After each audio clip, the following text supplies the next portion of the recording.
Fine. So the density of copper metal is 8.95. Okay, 8.95 gram per centimeter cube. If the radius of copper atom be 127.8 picometer, then you have asked copper unit cell is a simple cubic, body centered cubic, or face centered cubic. Okay, so please write this question fast now. Write this question. The density of copper metal. The density of copper metal. The density of copper metal is 8.95 gram per centimeter cube. 8.95 gram per centimeter cube. If the radius of copper atom is 127.8 picometer, the radius of copper atom is 127.8 picometer. Is the copper unit cell simple cube, body centered cubic, or face centered cubic? Then the copper unit cell is simple cubic, or body centered, or face centered.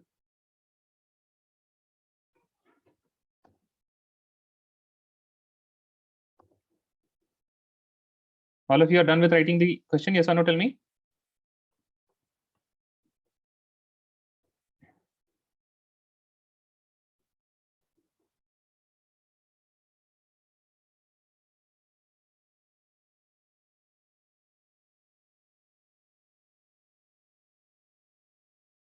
All of you are done? Yes or no? Tell me.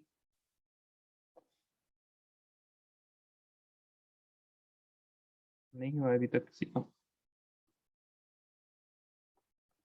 Please write fast, write fast. जल्दी लिखिए जरा.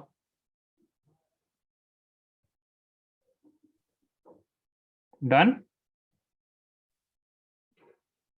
सैफ आप कुछ बोल रहे? No, अच्छा लिखिए लिखिए.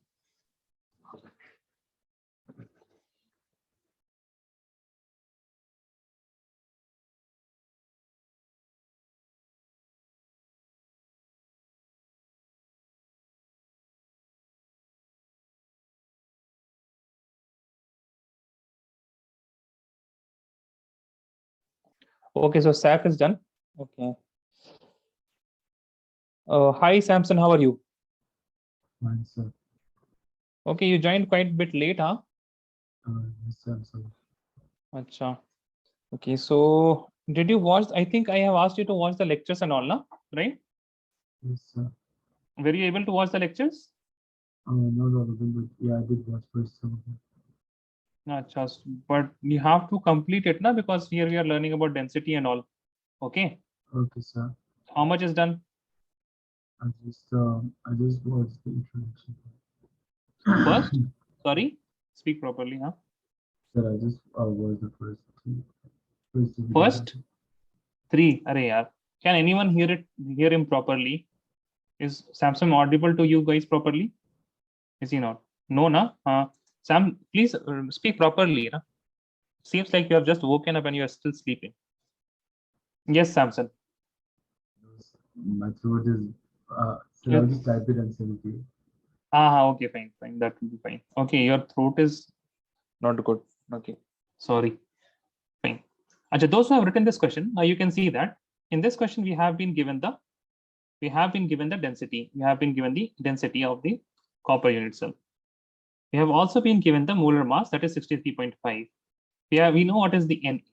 But the problem is we have not been given the Z or the A, right? We have neither been given Z, that is the type of unit cell, nor we have been given the A. Sir, you say, oh sir, what is the problem? We have been given the radius of the atom. I can use the relationship between A and R in order to find the what is the A. I've been given R, then I will use the relationship. But again, I will say that even if you want to find the relationship between A and R, then also you will have to know whether it is simple cubic, or it is BCC structure, or is it face centered cubic? Yes or no, guys? Tell me. In order to find the relationship, we should have. So in this particular, yeah, tell me, who is this? Shravya? Yes. Achha, so you're just saying this. Okay. So in this particular question, we have to find two variables, Z and also A cube. So how will we work around this? So see, in this, we will have to take the help of packing efficiency. Okay. So what I am going to do, here we are having packing efficiency. Rather, I will write packing fraction here, which is equal to Z into 4 by 3 of pi r cube divided by a cube. Now here in packing fraction, I see that we have this two terms z upon a cube also. We have z upon a cube. So what I can do, I can calculate the z upon a cube from these values, right? So I can write z upon a cube. It is equal to what? Z upon a cube will be equal to the density into the Avogadro's constant divided by the molar mass.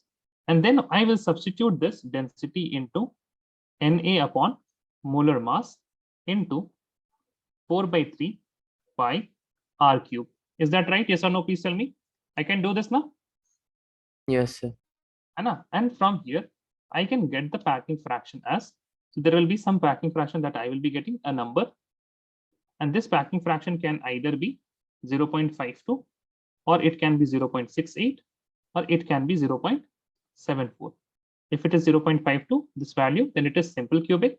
If it is 0.60, then it will be BCC structure. And if it is 0.7, then it will be FCC structure. Is this clear? Yes or no? Please tell me, all of you. Yes, sir. Okay, so please try to do this question. Let me erase these things. Then I will directly write.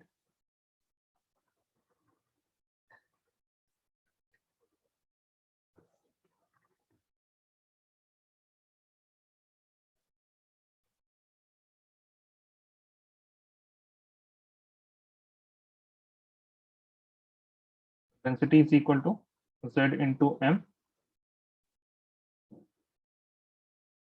upon A cube into Na. This implies that Z upon A cube is equal to density into Na divided by M. And hence the packing fraction, it will be equal to density into Na by M into 4 by 3 pi r cube. Okay.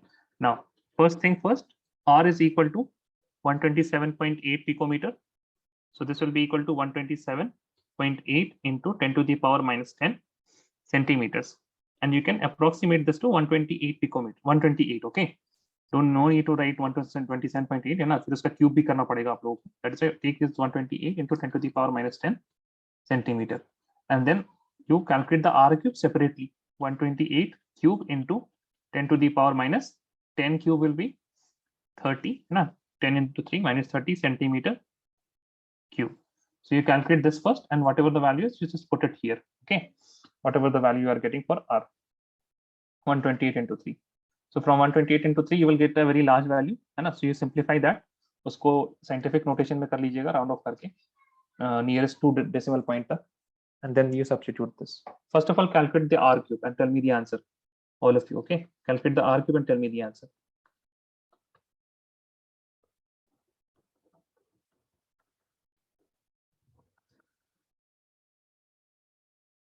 And also, I'm taking Avogadro's constant as 6 into 10 power 23 rather than 6.022, again approximation.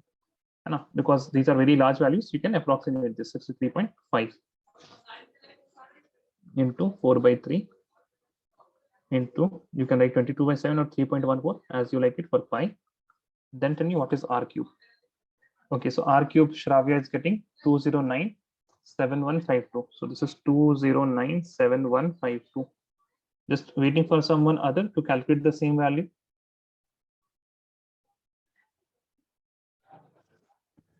So can you approximate the density as 9? You can approximate the density as 9 also. Yeah, I think that is correct. 2097152. No. You don't consider pi as 3.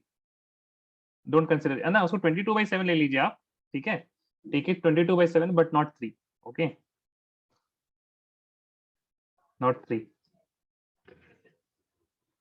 So you can write this as how much? So from, you can write this as 2.1, and here you have 1, 2, 3, 4, 5, 6 into 10 to the power 6 into 10 to the power minus 30. Is that right? Yes or no? Tell me. Yes, sir. And also 2.1. So you can write this as, sorry, यहाँ पे क्या आ जाएगा? 2.1 into 10 to the power 6 and minus 30. This will give you 24. Minus 24, correct?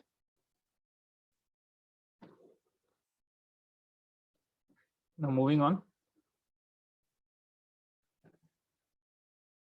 You can write this as 8.95. That is 9 you have taken into 6 into 10 to the power 23 into 4 into, let us take it at 22 if you want, and then into 2.1 into 10 to the power minus 24 divided by 63.5 into 3 and into 7, that is of pi. So from here you can calculate. So you'll get this as 9 into 6 into, okay, so I will write this as 9 into 6 into 4 into 22 into 2.1 divided by 63.5 into 3 into 7 into 10 to the power minus 1 into the power minus 1.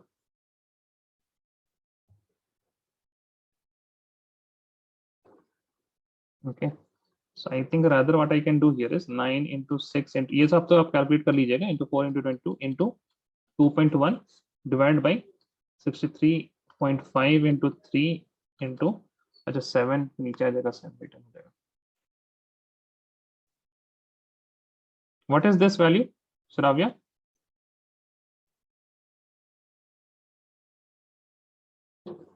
Shravya, what is that value?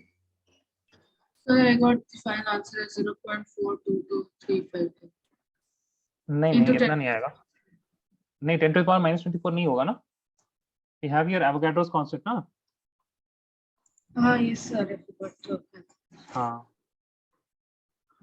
Yes, correct. Saf is correct. Right answer, Saf. You need to calculate this now. इसमें और simplification नहीं हो सकता. यहीं से जो होगा होगा. From here only you can cancel this 2 by 2 here. And I think then you have to calculate 9 into 2 into 4 into 22 into 2.1 divided by 63.5 into 7. And 10 to the power minus 1, here you will get into 10. No, Shravya, you're getting wrong answer. You're simplifying it wrongly somewhere. Please see. Something is wrong.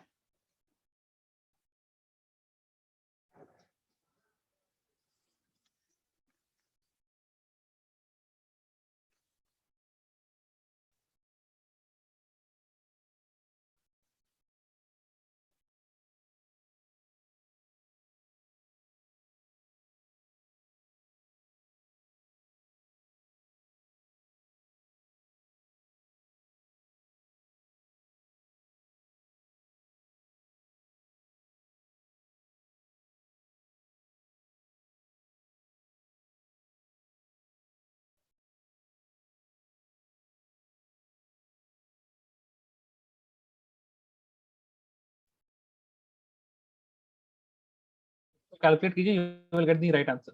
Calculate this one. Now it is correct, Shravya. Good. So what will be the unit cell, Shravya?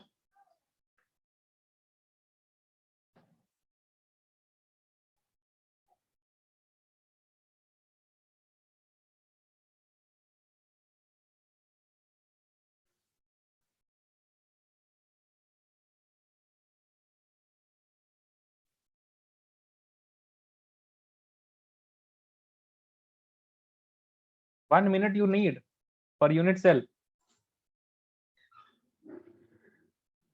You have three options: simple cubic, BCC, or FCC.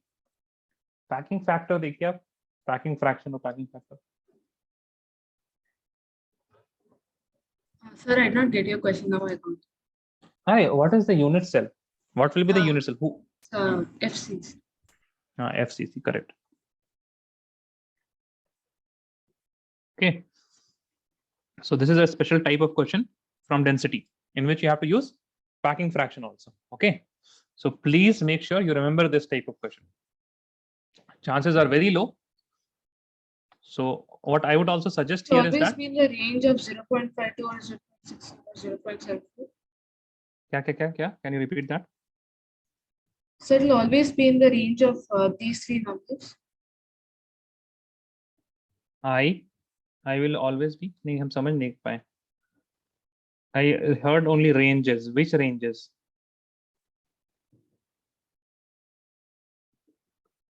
Yes, Shravya. What I'm saying is packing fraction can either be 0.52 or it will be 0.68, or it will be 0.74 if it is a cubic structure.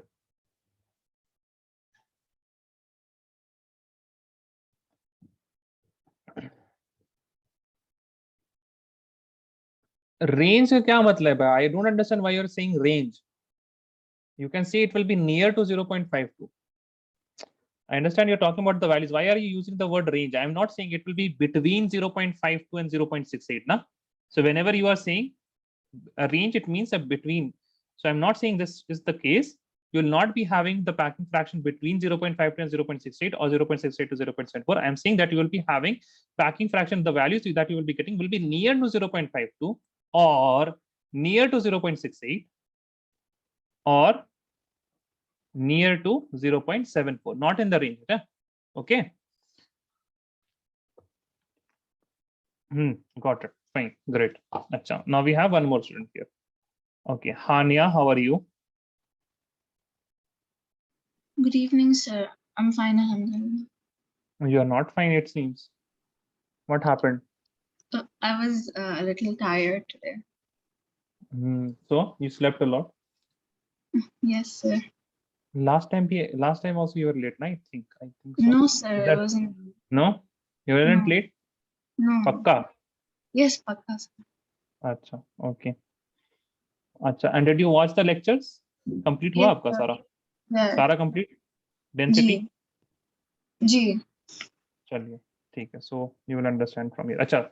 Samson, by the way, na, like maybe this question would have passed from top of your head, but you will be understanding whatever I'm going to teach from now on. Okay, so because whatever I'm going to teach from now on, it doesn't require the parts or the things that I have taught earlier.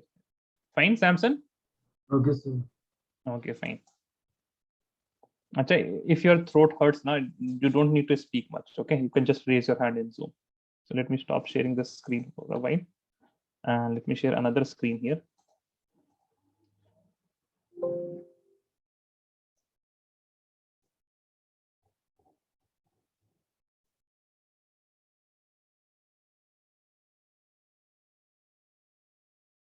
Okay.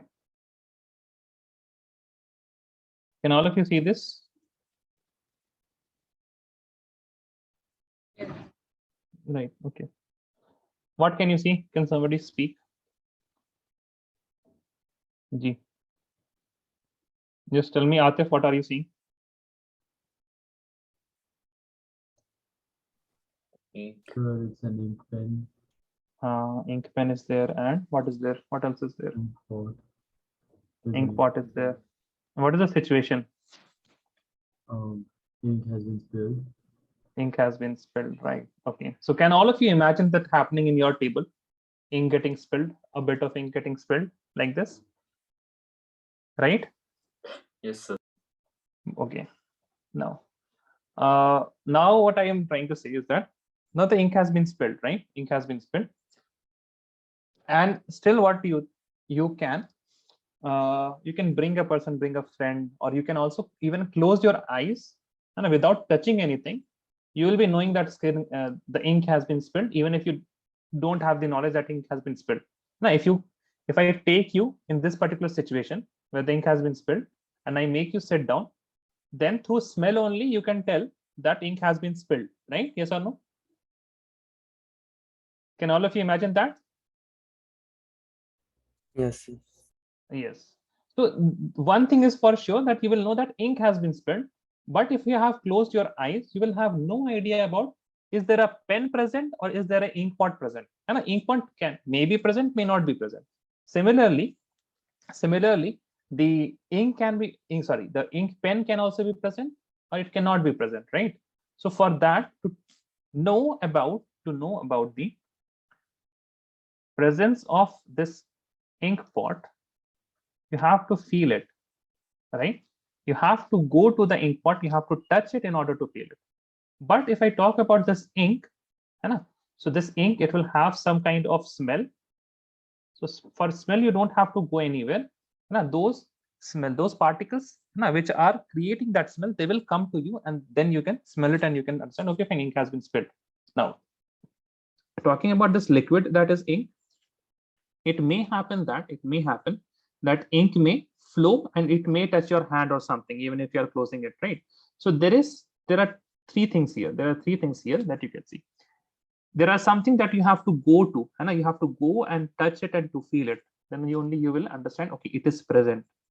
There are a few things which can flow or may not also flow. They can flow and you may be feeling it and you may not be feeling it. But there is some things which don't need your movement. So they are moving in such fast speed that they come to your nose and then you can smell it, right?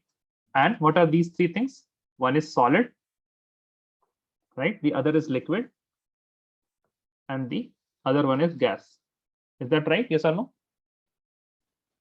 Correct? Yes, sir. That means if you have to feel something, you have to go to it and you have to feel something. We have classified it as solid. That means their particles are not moving and they are stick at one part. And for liquid, this is moving, but not in the same intensity as that of gas, right? Yes or no? So here the molecules of solid, they are sticked together, correct? The liquid one are sticked a bit apart and the gases one they are sticked a lot apart. So from here only you can have some classification, right? So what is the basis of classification? You can say, even if you are not a scientist, see, so starting time, like when the science was in its infancy, then at that time people used to have this type of very simple type of experiments and simple type of basis to distinguish things, right?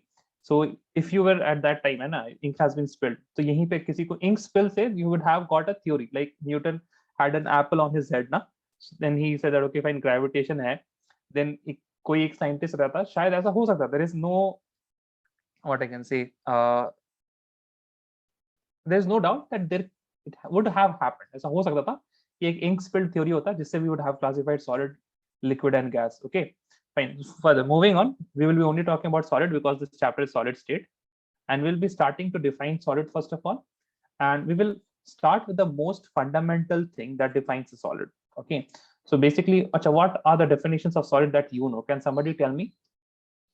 What are the definitions? Definite shape. Now that thing is that is a definition of solid that we have been taught, but what I would say, it is the consequence of what solid is. It is not the cause of solid, it is the consequence of solid. And we will see how. Okay, so you remember this thing that Shravya said, and Shravya, you also remember. What did you say, Shravya? Can you repeat that? It has definite? Have definite shape and definite volume. It has definite mass, volume, and shape. All three things are definite for it. Okay, fine. Now, moving on. So what is the basis? What is the basis of solid? Now, how a solid means? First thing is that they should have intermolecular forces which are very strong.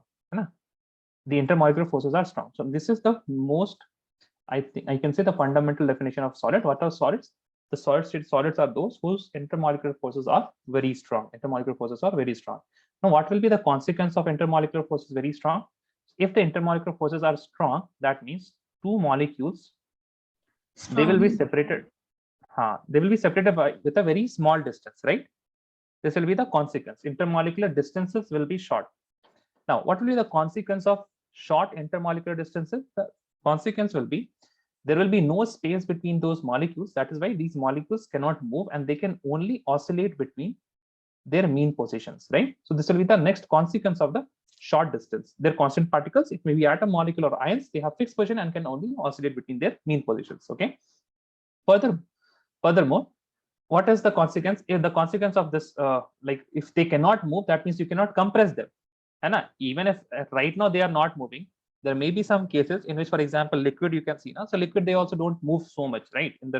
From the you don't see liquid expanding, but you can compress it, and also you can expand the liquids if you boil it. So you can see there is some kind of expansion happening, and you can compress them also at some peculiar temperature.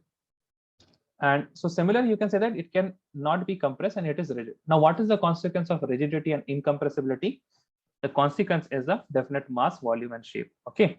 Now, the shape is important because our liquids, the liquid has a definite mass and it also have a definite volume. It means that if you have 1 liter of liquid, whether it is in a jug, jar, or a bottle, it will be 1 liter only, but its shape will differ if you keep it in a jug or you keep in a bottle. Okay, so but for solid, the shape is also definite. The shape is also definite. So I hope you can see that this is the cause. Intermolecular forces are strong, which leads to short distances between the molecule, which leads to only oscillation and no movement, and hence it leads to incompressibility and rigidity, which leads to a definite shape of the solid. Did all of you understand these points? Yes or no? Please tell me. Yes. Yes, sir. Okay, fine. Moving on. Now, don't worry about the notes. You will write this. Okay. So as you can see, these are not very too dense of a concepts. These are not very dense concepts. You can understand them while you are writing also. So let me just explain it to you guys once, and then when you will write, I think everything will be there in your brain. Okay. And if you have further doubts, then you can ask me in the next class. Fine. Moving on.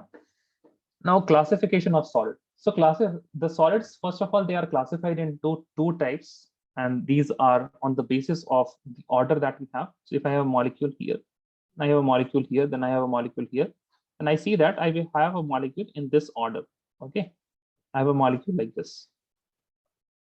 So we say that this solid is of long range order, but then I have a solid whose order is somewhat like this. So it is not very ordered solid. So as you can see, what is the problem for these type of solids?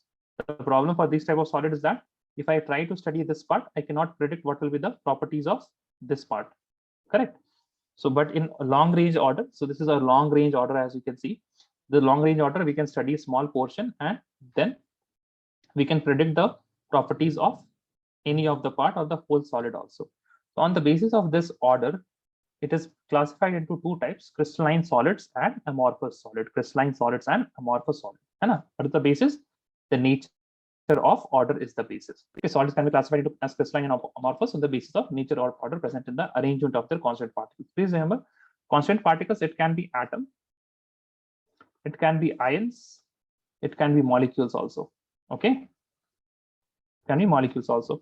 Fine. For example, ice, agar aap dekhiye, so ice has molecules which are of water. So water molecules are the constant particle which make the ice. If you look at sodium atom, sodium solid, then it is the atom which is making. And if you look at ions, then NaCl, you have Na plus ion and Cl negative ion. So these are making the complete solid. So these are the constant particles. So constant particles can be atom, ions, or molecules. Okay. Now further on, let us look at the differences between crystalline and amorphous. Crystalline and amorphous. Fine. So this one is the crystalline here. So let me write long range and order, and this is crystal, short range order, and this is glass. Okay. So this quartz is a glass quartz. So this word here, na glass, it is not the same word as we use in our general life. So this glass in solid state, it means any solid.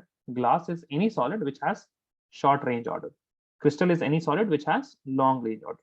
Okay. So please keep this in mind. Glass doesn't refer to the mirror thing that you look at.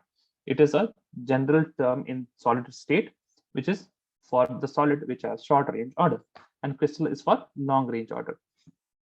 Now here you can see in crystal and that is crystal and glasses, that is amorphous and crystalline solids, there is a few difference on the basis of their orders. Now there will be some consequences now.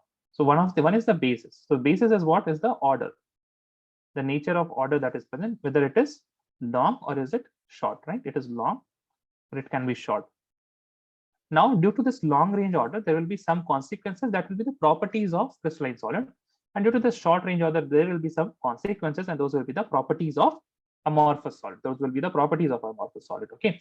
Now we will look at the differences between the crystalline and the amorphous. But please remember, the basic difference is what? The long range order and the short range order.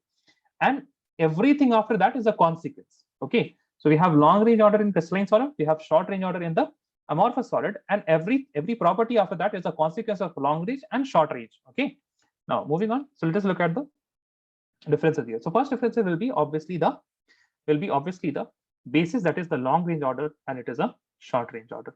Now here you can see it will, now if you have the smallest portion, it is a hexagonal shape, and if you repeat the hexagonal shape, that means the bigger solid, the solid that you can see, this is one unit cell which is hexagon, this is the repeated unit cell, and if you see the bigger solid, it will be also in a hexagonal unit cell shape.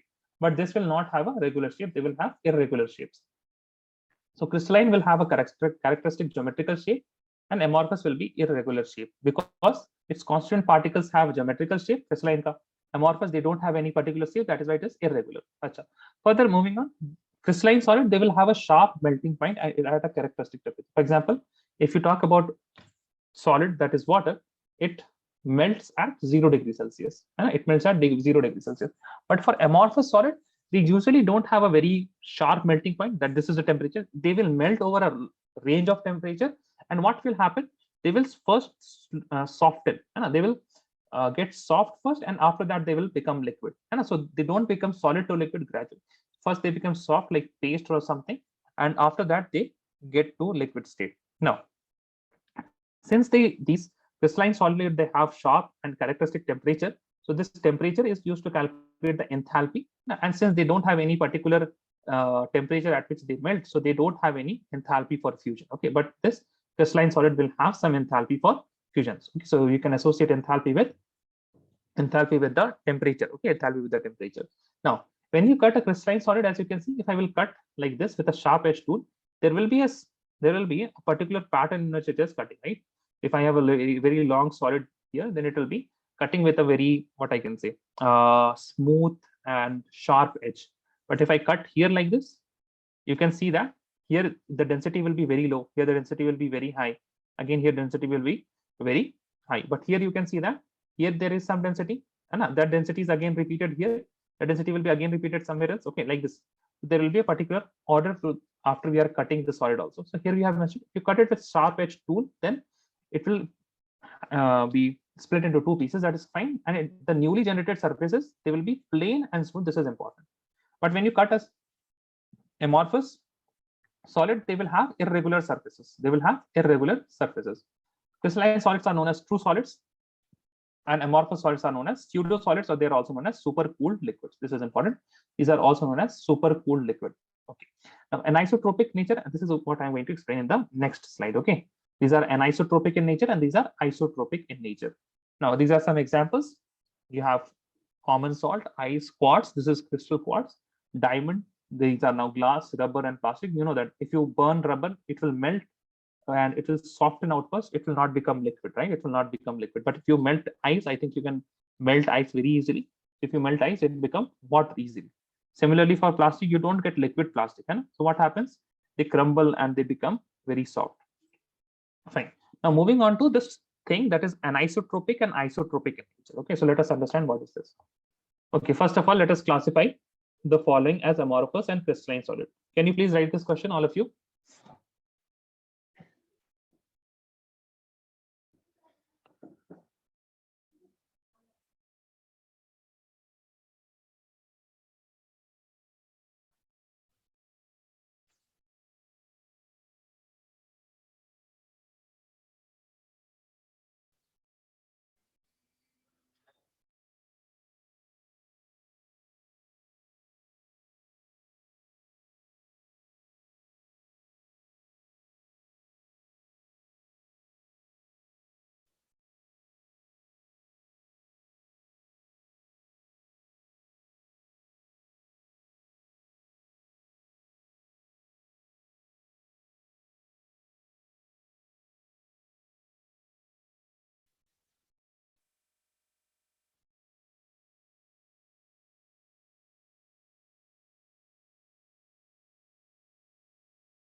Yeah, you guys wrote the question, yes or no? Tell me. 1 minute, sir. Okay.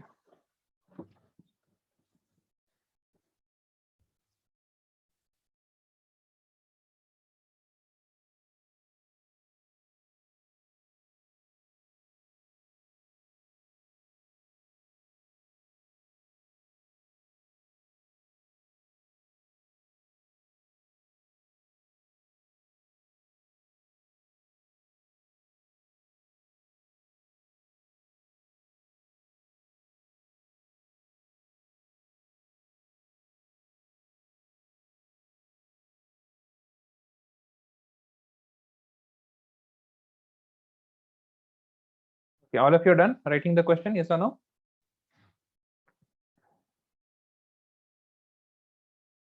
Guys, tell me. Is anyone Yes, writing? sir. Done, na? Okay, fine. Chalo. So let us start with this polyurethane.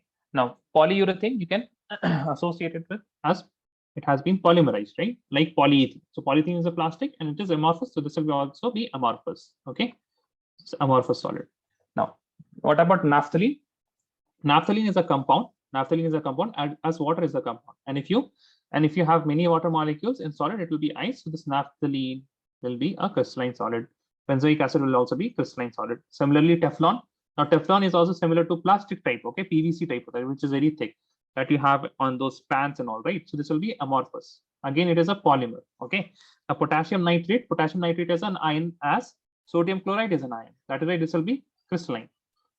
Cellophane is again like plastic, amorphous. PVC, that PVC pipes are again plastics, right? So amorphous. Fiberglass will be amorphous, and copper will be a metal. So it will be a crystalline solid. It is not a glass, it is a metal. Okay. So now, how to classify when you are in doubt?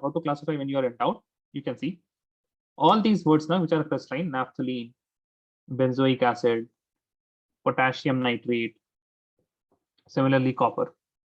So these are the words that you have already listened or you have already heard, right? You have already heard. Now you have Teflon. Now Teflon is something different, right? Teflon is something different. If you have Teflon type of thing, then you will put it as amorphous. Okay, put it as amorphous. But remember one thing: if you see quartz, it is going to be crystalline. Okay, quartz is crystalline. Please remember that. If you hear this word quartz, it is crystalline. And after that, you will be asked, for example, NaCl. तो उसको भी आप crystalline करिएगा. Water, that is ice, it will be also crystalline. Okay. Similarly, you will have dry ice, that is CO2. This will also be crystalline. Okay. So if you have anything which has poly, or you see any new term which you can relate it to plastics or glass, then you will always put it as amorphous. Is that clear? Yes or no? Please tell me. The classification. Okay, fine. So now let us move on to anisotropy and isotropic nature. Okay, anisotropy and isotropy. So for that, I want to move to, okay, these are the answers. Let us move. Okay, here we have crystalline and amorphous, right? All of you can see, right? Crystalline and this is amorphous. Now, I have drawn two lines. One is horizontal and one is vertical in both the cases. I want you, all of you, to count the number of atoms that the horizontal one is crossing. So you have 1, 2, 3, 4, 5, 6, and 7.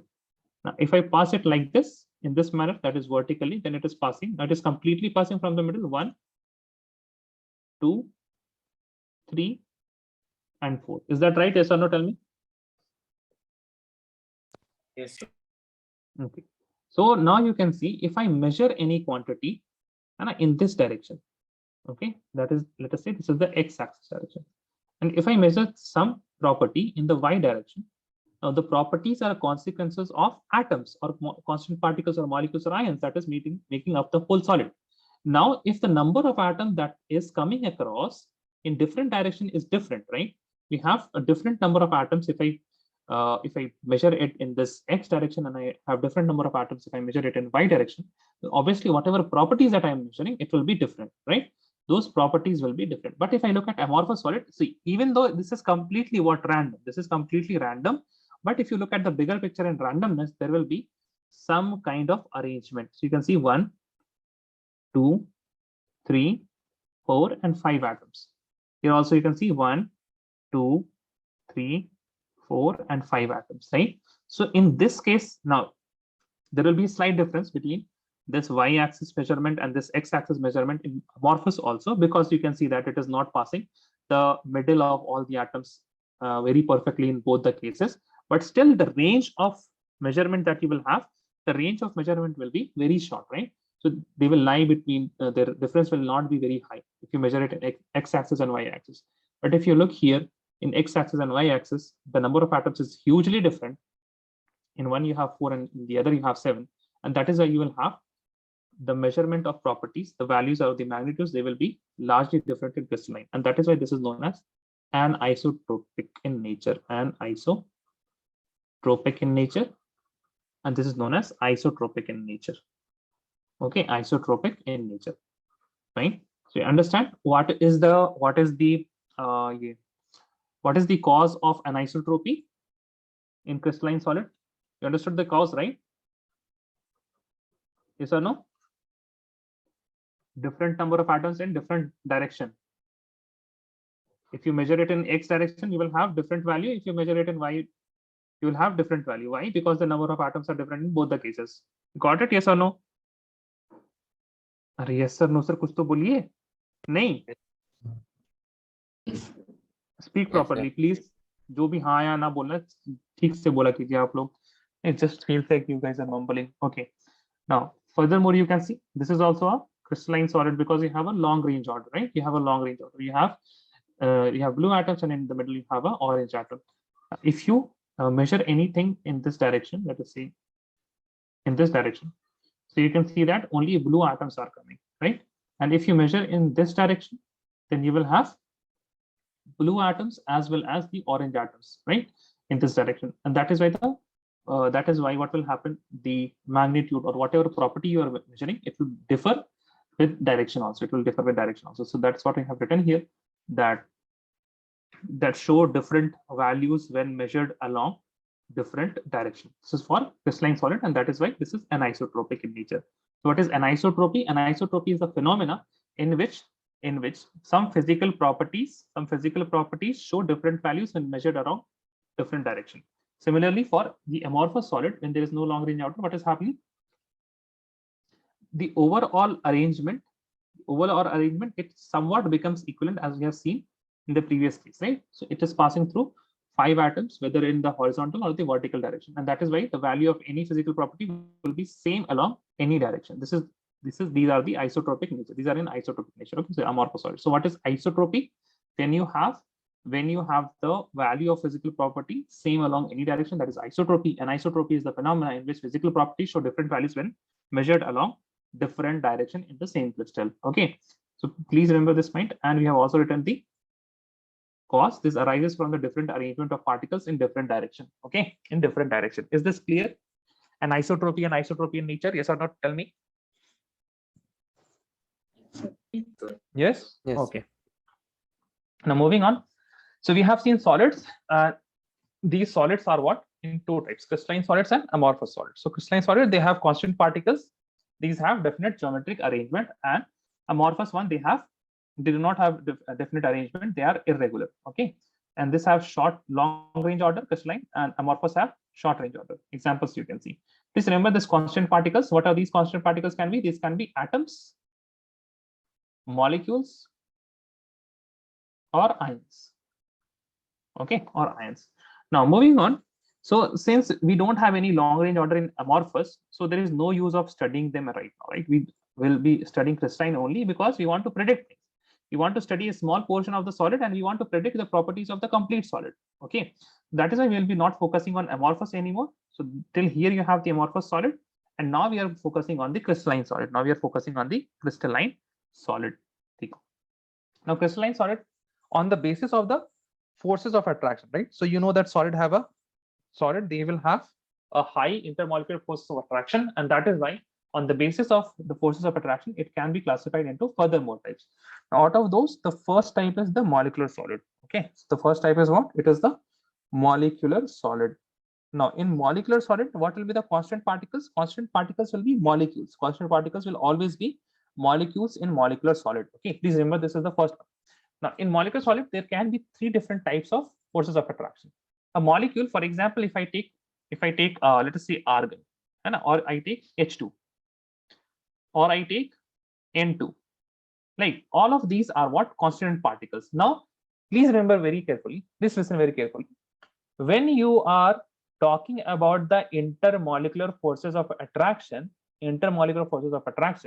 then you will be looking at the attraction between 2 argon atoms and the 2 constituent particles.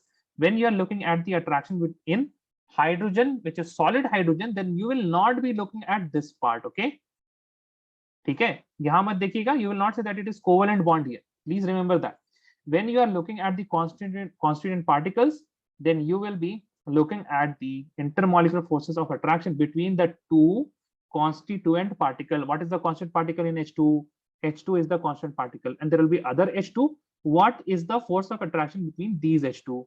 Or what is the force of attraction between the two nitrogen molecules? Okay, the two nitrogen N2 molecules, not nitrogen and nitrogen. As a nitrogen में तो आप बोलिएगा covalent bond.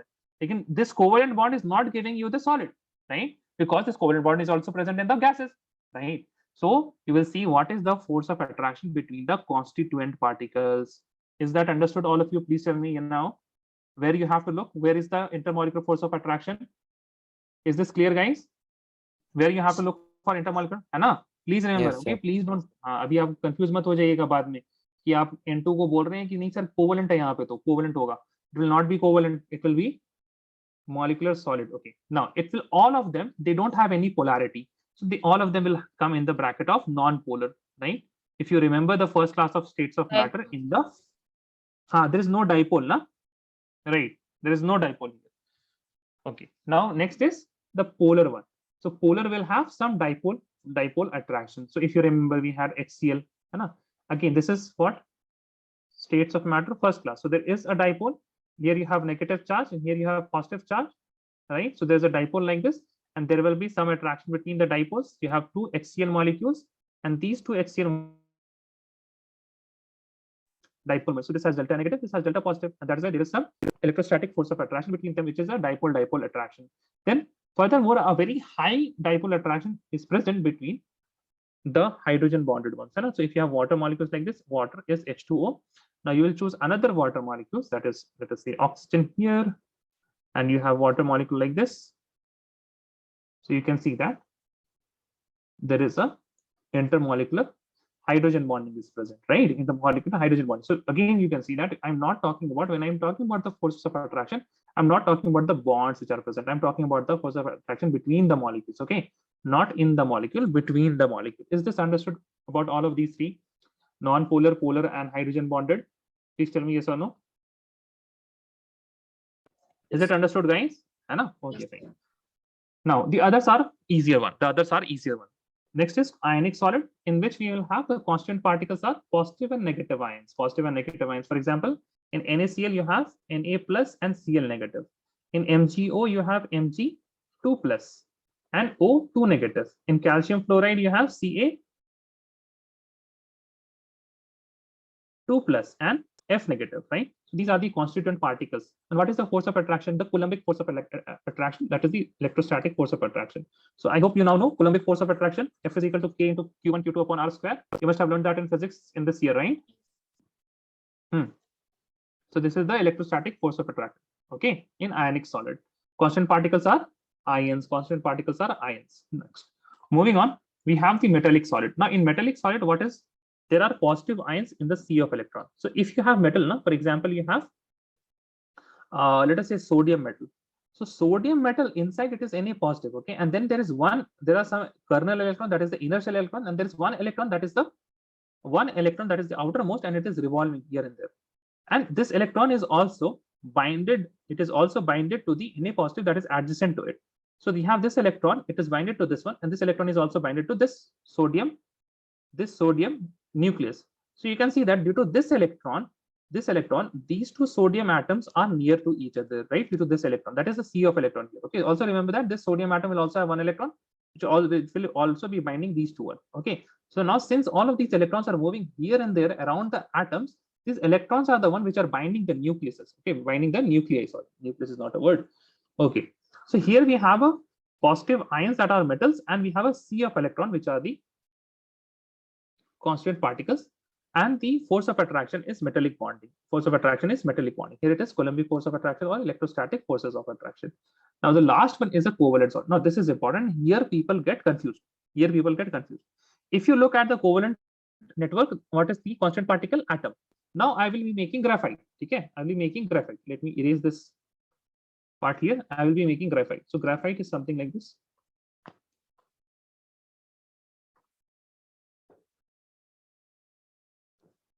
Wait a second.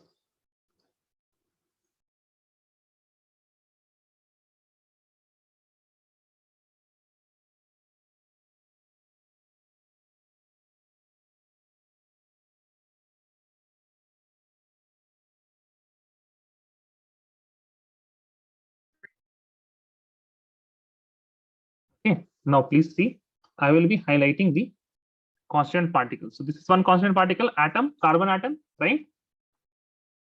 Yes or no? Yes or no? This is one constant particle, no? Array, what happened, guys? Atom is the constant particle of covalent solid. Can you see that? All of you, please tell me. Why you guys are not answering? What is the constant particle for covalent or network solids? What is the constant particles? Array, atoms. Can you not see? Can you say something? Yes, sir. बहुत देर में आवाज आती है आप लोगों की. What about others? हाँ, आतिफ, हानिया, हिश्मा, हुजैफा, खलील, मिनाशी, श्राविया, मोहम्मद सैफ. सैफ ने आंसर दिया. Sorry. Yes, can all of you see that the constant particle is atom? Yes, sir. हाँ, तो फिर बोल क्यों नहीं रहे हैं भाई आप लोग? रोजा लग रहा है क्या आप लोगों को? इफ्तार करना है आप लोगों को? हाँ? See here. Now what I am doing? I am highlighting the. Can all of you see that I have made graphite?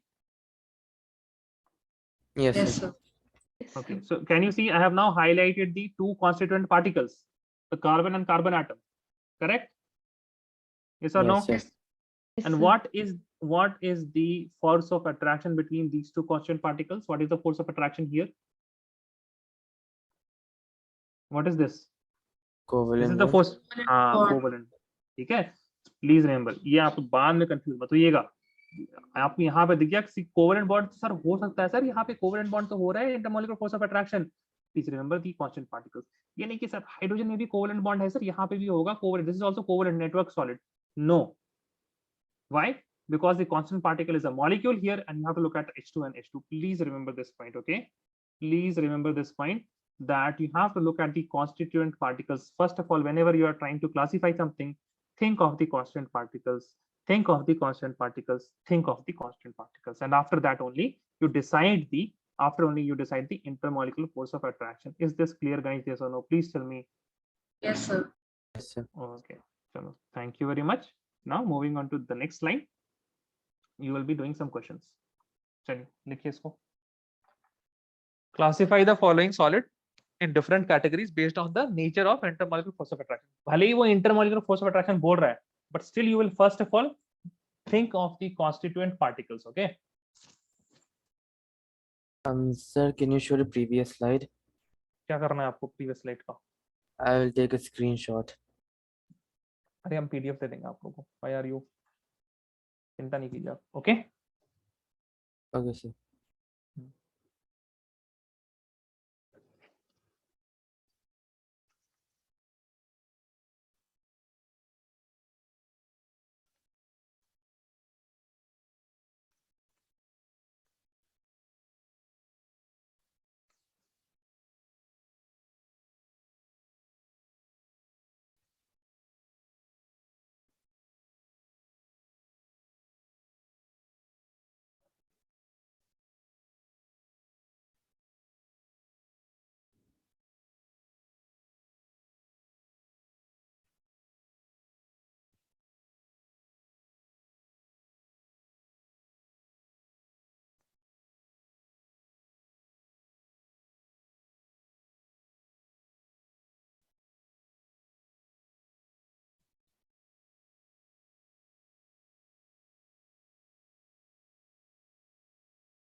Then guys, have you written the question?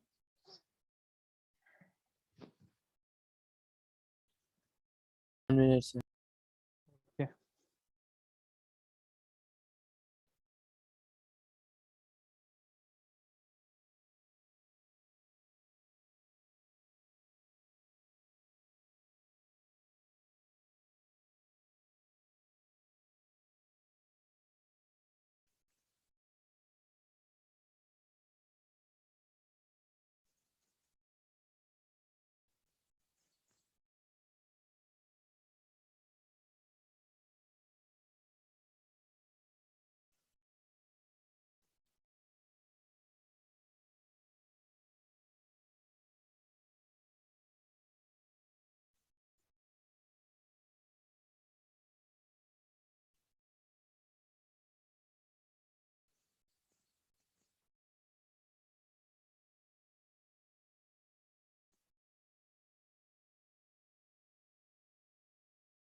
Deal. Done? Yes, sir. Yes, sir. Okay. So first is potassium sulfate. So I think you can easily identify this as ionic solid, right? Potassium sulfate will be an ion, right? Constant particles will be ion, so it will be ionic solid. Yes or no? Yes, sir. Nahi. है ना? Further is tin. Tin is a metal, correct? The constant Yes. particles are metal, so it will be metallic solid, right? Yes, sir. Now again, benzene, urea, ammonia, water. Benzene, urea, ammonia, water. All of these are molecules. That is why all of these will be molecular solids, right? Now, if I talk about molecular solids in benzene and urea, there will be some polarity there, है ना? But although benzene will be non-polar, urea may be a bit polar. Ammonia and water, these two will be hydrogen bonded, but still you will classify it in terms of molecular solids. Okay, molecular solids is also molecular solid. This is also molecular solid. Okay, and water will be also molecular solid. So even though here it is non-polar, this will be somewhat polar. This will be hydrogen bonded, and this will also be hydrogen bonded. Water will also be hydrogen bonded. Now, if you talk about zinc sulphide, zinc is a metal, sulphide non-metal. So metal and non-metal, they make ionic solids, right? Yes or no? Correct? Zinc Yes, sir. sulphide will be a ionic solid. Graphite, covalent solid. Rubidium is a metal, metallic solid. Argon. Now, if you take argon and another argon, there will be vulnerable forces of attraction between them, and that is why it will be a molecular solid. Okay, it will be a molecular solid, a non-polar molecular solid, argon. Similarly, silicon carbide. Now, silicon carbide is important. Silicon carbide. So the compounds that is made up of those the carbon family, they will make. Usually, what they will make a network solid. Okay, they will make a network solid. So silicon carbide, it will be a network solid. Similarly, if you see SiO2, this is also a covalent or network solid. Okay, covalent or network solid. But if you look at carbon dioxide, this is not a network solid. Rather, it is what? It is a molecular solid. Okay. Now the difference is that silicon oxide. So silicon oxide is like you have silicon, and then you have oxygen like this. Then again you have some oxygen molecules here. Then again you have some silicon molecule here like this. So actually this previous picture that I shared now, this one is of silicon oxide. So here you have, there is this, the red atoms are silicon and the, okay, sorry, I think silicon is this blue one, and then you have oxygen, these are the red ones. Okay, so you can see that it is bonded to 3 here, but still we say it is SiO2. Actually the arrangement is like this. So this is one arrangement that you can see, right? Wait a second, sorry. This is one arrangement that you can see. This is one arrangement that you can see, right? And this is how the pattern has been made. Silicon oxide, it can, now silicon can have 3D orbitals which are vacant. That is why it can have different type of electron other than 8 electrons that is present. That is why silicon carbide will also be a covalent solid, and similarly silicon oxide, which is quartz, it is also covalent because silicon can have more than 8 electrons in its valence because of the presence of 3D shells, but carbon will not have. This is something that we'll learn in p block elements, which is later on. What is the effect of having d orbitals, that you can have a network solid also there. Okay, so this is for p block element, but right now you can say that silicon, if I use SiO2, it will be covalent. Carbon dioxide, it will be a molecular solid. Okay, so when you don't have the vacant d block element, then you form the double bonds. Silicon oxide will have single bond, carbon dioxide has double bond. So all of these things you will be learning in the p block elements. So till here is the part that is the classification. Okay, till here is the part that is the classification of solid into different types. Now we are going and we are trying to again deal with some unit cell. We have seen 4 unit cell till now. We have seen simple cubic, we have seen BCC structure, we have seen FCC, and we have seen hexagonal close packing. Now these are the 4 crystal system or lattices that we have seen. Now we'll be trying to find out what can be different other type of unit cells can be present. Okay, so which are possible. I'm not saying that they are present in nature. In nature you mainly have these 4, Anna. But what we are going to learn from here, they are possible, and there are some molecules and some compounds, some solid, which make those type of crystals also, other than these 4. But before that, I want you to look at this picture here. Now you can see that I can say this one pentagon is a unit cell, right? And then I am copying and pasting it and translating it in all the direction. Can all of you see that? Yes or no? Tell me. Yes, sir. Yeah, this pentagon. But there is one problem with this pentagon. The problem is that no matter in what arrangement you take a pentagon, if you try to have a pentagon tiles now, you are covering a floor and you have pentagon tile, there will be always vacant spaces left. Okay. So anyone who wants to do civil engineering, please remember, if you take a pentagon tile, or if you have any like there is some construction going on in your home, if you want to make your home, don't put pentagon tiles, right? Because there will be vacant spaces, and those vacant spaces then you will have to fill it with some type of parallelogram. You can see these are parallelograms, right? Or kite, not kite especially, but you can say parallelogram exactly, because angles are seen here and here. Okay, so pentagon cannot be a unit cell in 2D. If I talk about 2D structure, the pentagon cannot be a unit cell, right? Because it is not covering the whole floor. All of you understood this? Yes or no? Tell me. Yes, sir. But what other shapes can be there? If I start with the simplest 2D, that is triangle, I can make triangles like this, and I can cover the whole floor with the triangular shape. Yes or no? Tell me. Yes. I can fill na triangle. Similarly with square also I can fill. Square is most common. Similarly, rectangle is also very common, right? Tiles. So all of you think about tiles now. Now, because we want to learn 2D, and after that only we can learn about 3D things. Tiles can be there. Now we can also have parallelogram. You can see, if I have parallelogram, then also I can be covering the whole floor with parallelogram tiles. Okay, whole floor with a parallelogram. So what I mean to say is that there is no vacant space. Agar itna hai na, itna mein bhi cover ho gaya hai. I may have a parallelogram type of floor. The whole floor will be parallelogram. I'm not talking that ye square hi rehna chahiye, usme fix hoga. No, I'm talking just covering the whole space. If I'm copying and pasting it, unlike the pentagon. So pentagon mein, I don't know which manner I should put it, and it will be keeping some type of space. Vacant space will be there between, but no vacant spaces between. If you have a triangular, or you have a square, or you have a rectangular, or you have a parallelogram type of shape. But I want your focus in this parallelogram one, and see here. Look here, triangular one. So essentially, triangular one are also parallelogram, right? Can all of you see that? Yes or no? Yes, sir. Yes, sir. These are also essentially parallelogram.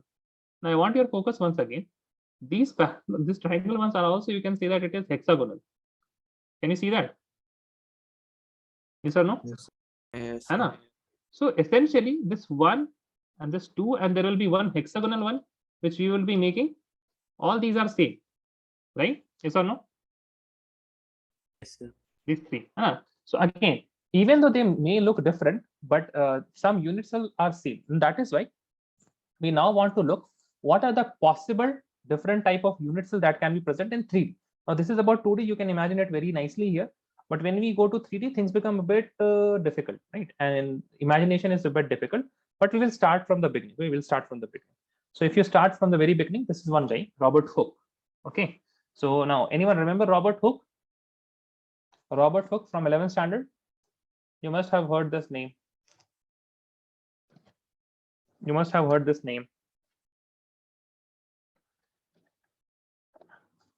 Okay, somebody has messaged. The person who first observed cell or something like that. No. Physics में.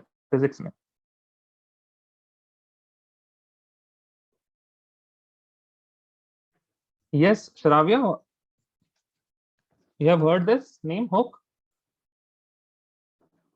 Yeah. Correct, Huzafa. Correct. So it is the same person who gave the Hooke's law. Okay, he gave the Hooke's law. Acha.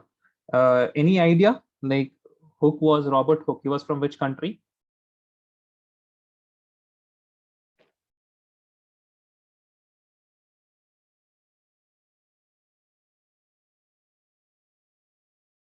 Robert Hooke was from which country? No? Okay. So Robert Hooke was from England. Okay, Robert Hooke was from England. And if you look at this time, at this point of time, cannonballs were used, right? Cannonballs were used And in wars and all, I hope you can understand, in 1660 you had the British Empire, right?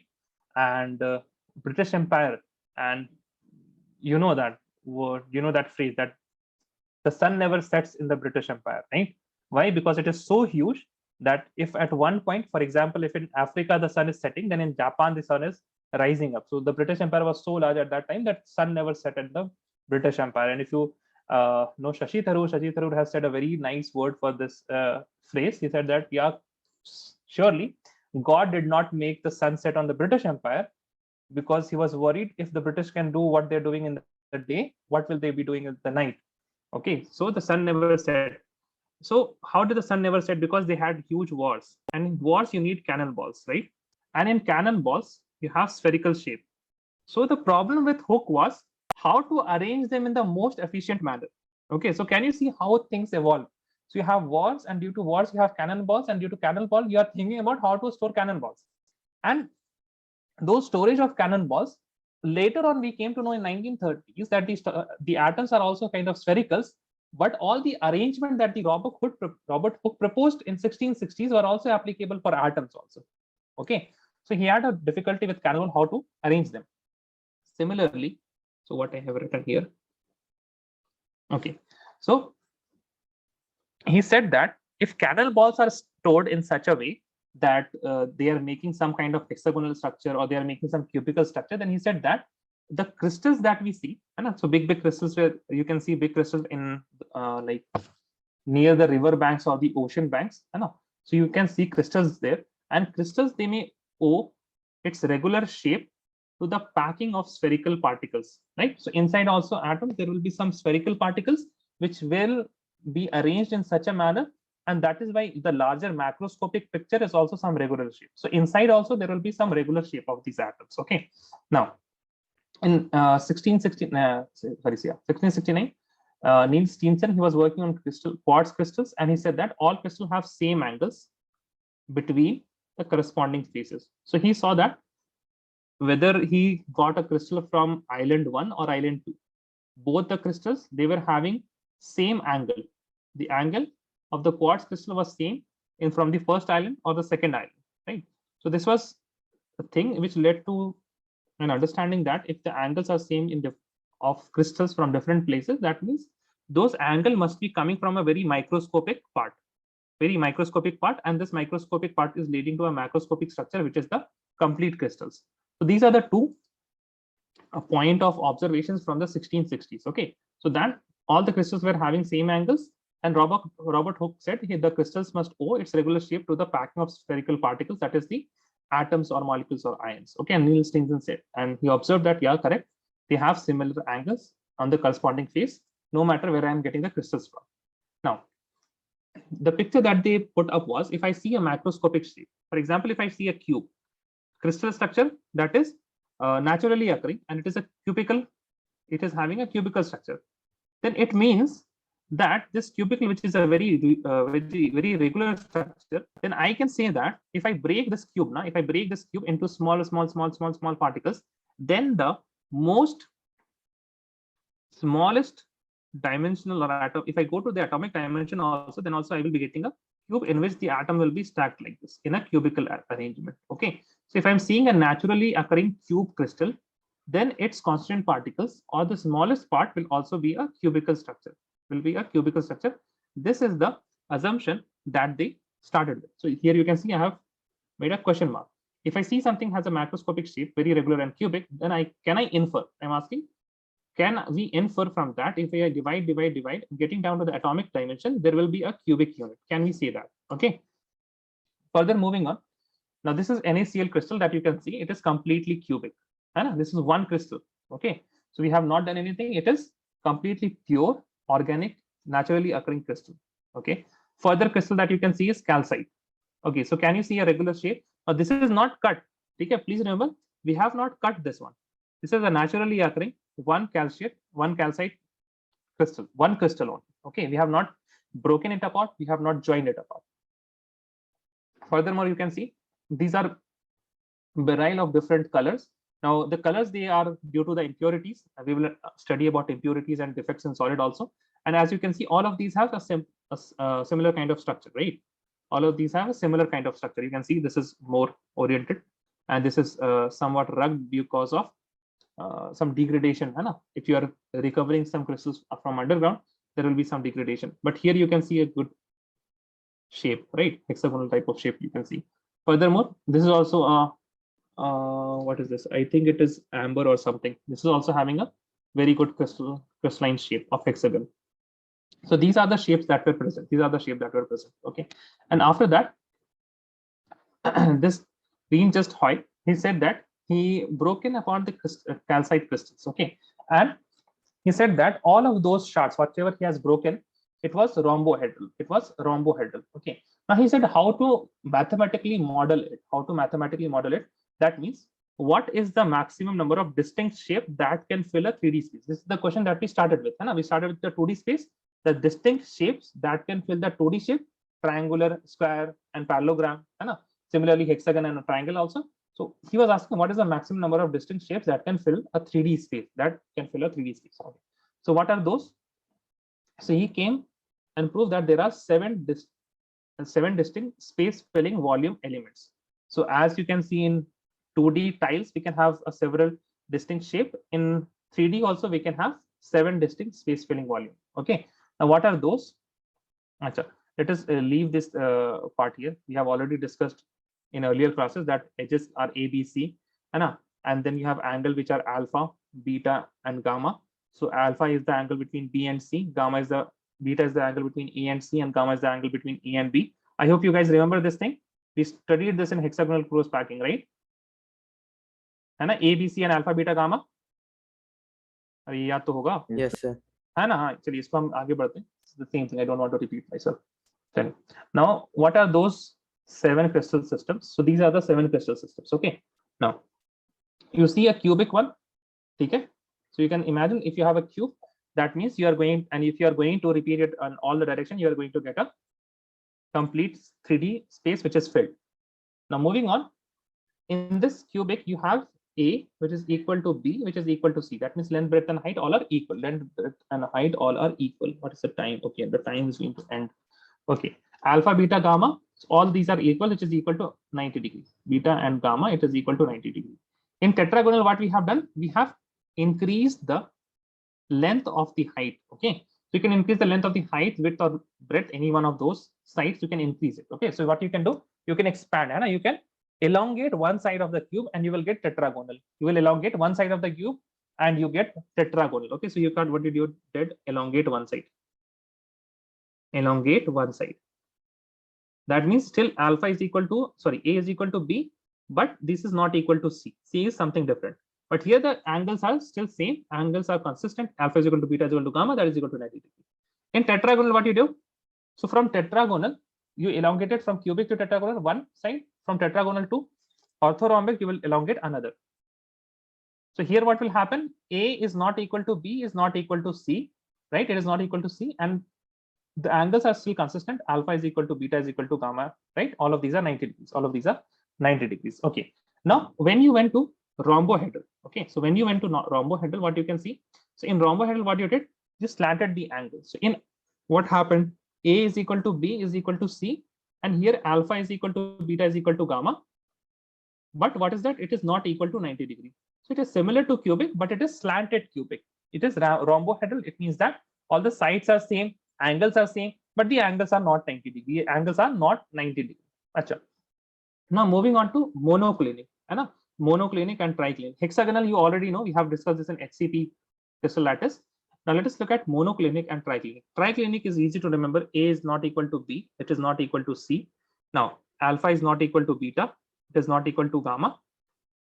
And it is not equal to 90 degrees. Okay. So alpha, beta, gamma, they are not equal, and then also not equal to 90 degrees. And then we have last one, which is the monoclinic one. And in monoclinic, you can see we have done only one thing. That is here A, B, and C are different. A is not equal to B. It is not equal to C, right? Then we have alpha and gamma, which are same. Alpha is equal to gamma, but we have beta, which is not equal to 90 degrees. Okay, which is not equal to 90 degrees. So if you move from triclinic to monoclinic, we have just adjusted one part. What we did, alpha is equal to gamma. Okay. If you move from triclinic, nothing is equal, and in monoclinic only alpha is equal to gamma. Okay, so these are the 7 crystal systems.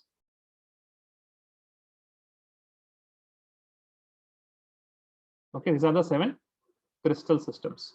Okay, so you have to learn this, and you also have to learn this values, what are A, B, C's, and alpha, beta, gamma. So one thing is that as you have understood now, elongate one side, elongate the other side, and then you know the relation between cubic, tetragonal, and orthorhombic. You already know hexagonal from HCP structure that you have studied earlier. Rhombohedral, by the name of you can understand rhombus is what related to rhombus, in which you don't have angles to 90 degree, but the sides are same. Monoclinic and triclinic, you know the relationship now. So this is the part where you can understand about 7 crystal system. In the next class, I will give you a mnemonic. I will give you a trick to remember. Okay, so in the trick, you will have to remember all the things. Okay, so I will give you a trick in which you can make the complete table that is having cubical, tetragonal, and orthorhombic. So let me show you the table first of all. So this is the table that we will be fitting, and then I will tell you how to make this type